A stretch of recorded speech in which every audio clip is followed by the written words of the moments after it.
Bonsoir Ariane Wiederkehr-Bourquin. Bonsoir. Bonsoir Serge Imbéry. Bonsoir. Je vous présente quelques-uns des patrons commerçants mulhousiens qui n'en peuvent plus de se faire plumer, qui en ont ras-le-bol de payer taxe sur taxe.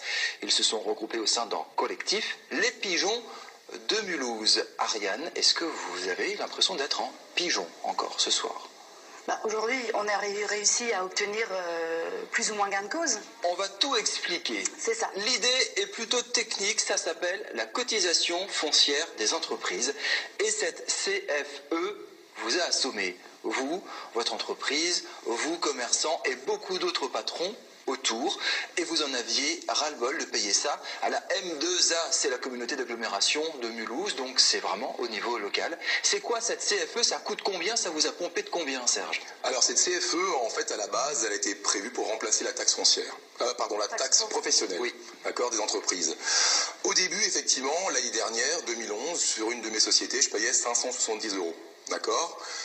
Cette année, 1739 €. Cette augmentation de 200 à 300% qu'on a vue dans la M2A, en moyenne, en un an, on le rappelle. En un an, on le rappelle, est liée effectivement à un vote de l'exécutif de la M2A sur l'ensemble des 32 communes, d'accord, pour effectivement abonder dans le budget 2012-2013. Moi, je suis passée de 875 € à 2135 €. Donc, passer la surprise, on se dit qu'il doit y avoir une erreur quelque part. Et donc, vous appelez le service en disant « Excusez-moi, il y a une erreur » et on vous dit... on vous répond quoi? On vous répond, non, il n'y a pas d'erreur, il y a un nouveau vote qui a été fait au sein de la M2A. Le plafond de calcul est maintenant basé sur 6 000 €, alors que l'an dernier, on était sur une base de calcul de 2100 €. Puis il y a eu des actions, hein. Vous lui avez bien pourri son marché de Noël à Jean Rotner, le maire de Mulhouse. Hein. Bon, je pense qu'il faut relativiser les choses. Ça veut dire qu'aujourd'hui, si les gens se sont mobilisés par le biais d'un compte Facebook, c'est d'abord parce que les gens sont au bout de leurs ressources. Donc vous avez manifesté au marché de Noël pour l'interpeller, entre autres. Ça veut dire que ça faisait 15 jours qu'on lui demandait effectivement de nous recevoir, qu'on puisse en discuter en disant voilà, à partir du moment où une loi est mauvaise, il suffit de la changer. Donc de vouloir nouer le dialogue. Maintenant, face à un silence et un mur, on a été effectivement obligé de se rendre et de nous montrer qu'on était là et qu'on n'était pas des voyous et qu'on n'était pas que des numéros, mais des hommes et des femmes et ça, qui se battent au je trouve que c'est quotidien. un fait de société assez intéressant. On dit souvent que ce sont les ouvriers, les salariés qui descendent dans la rue manifester. Et là, non, ce sont des patrons qui descendent manifester. Comment vous comprenez ça? C'est l'isolement qu'on peut avoir en tant que petit entrepreneur, petit patron, commerçant, indépendant, d'accord. On est tous pris maintenant, effectivement, dans un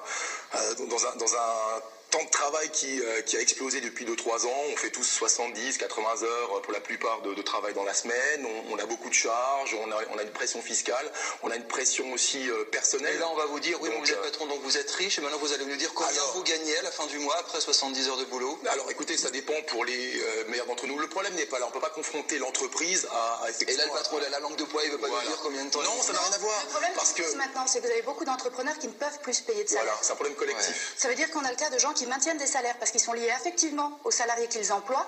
Ils veulent sauvegarder les emplois au détriment de leurs propres ressources. C'est ça qui fait effectivement que lorsque vous avez des gens qui sont dans une détresse telle, ils se fédèrent et ils sont solidaires. Le problème, quand vous habitez Mulhouse, vous êtes commerçant sur M2A, vous allez payer en moyenne 2000 €. Petite entreprise. Vous habitez Cernay, d'accord, qui est à 25 km de Mulhouse, vous allez payer 300 €.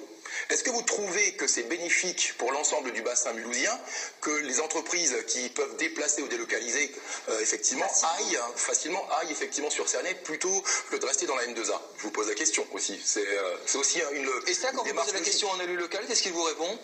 En fait, très souvent, et c'est là où c'est un petit peu, il y a des vraies questions à se poser, c'est-à-dire que d'abord, on va vous répondre ah oui, on comprend, mais on ne peut rien faire. Donc, essayez de nous opposer avec les salariés alors qu'on se bat pour eux. Moi, je vais vous donner un exemple très simple. J'ai un petit garçon qui a aujourd'hui 16 mois.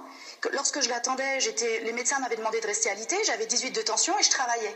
Mon assistante me dit « Marianne, je ne comprends pas ce que tu fais là. Pourquoi tu ne vas pas te reposer ?» Je dis « Si je rentre, je ne peux pas te payer. » Alors, on fait quoi? Voilà la réalité dans laquelle on est. Voilà. Ça veut dire que moi, j'étais là, je travaillais, je les payais, je n'ai pas pu me payer alors que j'avais qu'une envie, c'était m'asseoir en tailleur et pleurer. Donc ce qui est déplorable, c'est d'opposer l'entreprise, effectivement, aux salariés. Les sacrifices sont faits. Ça veut dire qu'on est prêt à développer. Et on sait d'ailleurs que c'est les TPE, les PME qui créent de l'emploi. C'est vrai. Simplement, quand on a en face de nous des élus qui ne prennent pas la mesure des choses, c'est déjà nettement regrettable. On se dit, bon ben voilà, effectivement, ils ont un salaire, ils sont dans une économie dans laquelle ils peuvent avoir plusieurs mandats, comme si on pouvait faire plusieurs travails correctement à la fois. Et ils sont complètement déconnectés de la réalité. Vous y êtes arrivé, puisque maintenant, la position de la M2A, présidée par Jean-Marie Bockel, a été un peu infléchie. Il parle de paix des braves, où a priori, c'est 2 000 € cette année, ça va passer de 6 000 à 4 000, et ils sont en train de vous faire une fleur, en tout cas c'est présenté comme ça. Est-ce que vous avez un acte signé, comme quoi cette fameuse CFE ne vous assommera pas? Concrètement, ça a une incidence simple, c'est-à-dire que quelqu'un qui devait payer, je globalise 2 000 € d'accord, de CFE cette année, va payer 980 €. Voilà, environ, donc un peu plus de 50% de moitié moins. D'accord, à savoir que cette personne payait 500 et quelques l'année d'avant. C'est certain, on est arrivé à un accord. Alors aujourd'hui, on a des chiffres d'affaires, on traverse une crise économique sans précédent, donc on a des chiffres d'affaires qui diminuent. Par contre, à côté de ça, nous avons toutes les charges et tous nos impôts qui augmentent toujours. Donc arrive un moment où c'est simplement plus possible. Donc aujourd'hui, comme le disait très bien Serge, on va payer encore plus que ce qu'on payait l'an dernier. Donc c'est pas de la mauvaise volonté. Personne n'a dit on ne veut pas payer d'impôts. Loin de là. Simplement, on veut simplement quelque chose de raisonné. Maintenant, quand après on entend effectivement Jean-Marie Bockel qui vient nous expliquer qu'on va devoir faire des graves économies, que ce sera le périscolaire et la petite enfance, il faut quand même remettre des chiffres. Budget périscolaire, 12 millions d'euros, petite enfance, 22 millions. Par contre, budget transport, 75,8 millions. Et ils ont surtout un projet de mettre un bus à haut niveau de service qui relierait Bourg-Tuilère à Wittenheim. On pourrait s'en passer. Nous, chefs d'entreprise au quotidien, quand on gère nos entreprises, si on n'a pas les fonds, on diffère, on attend. On est dans une crise économique sans précédent. Les mesures, on doit pouvoir différer. Donc, c'est là où tous les pigeons que nous sommes et les organisations, on sent que vous en avez vraiment. On reste un peu scandalisés de se dire on essaie de nous faire passer pour des rapaces, alors que c'est pas du tout le sujet. Ariane, Serge, merci beaucoup d'avoir expliqué votre point de vue. Merci, les pigeons de Mulhouse, vous suivez leur activité sur la page Facebook qui s'affiche en bas de votre écran. La suite, sur le site internet. Et sur le site internet également qu'on donnera, lespigeonsdeMulhouse.fr et la page Facebook. Tout de suite, c'est la revue d'actu signée Émilie Jaffrat, une relecture des reportages diffusés cette semaine.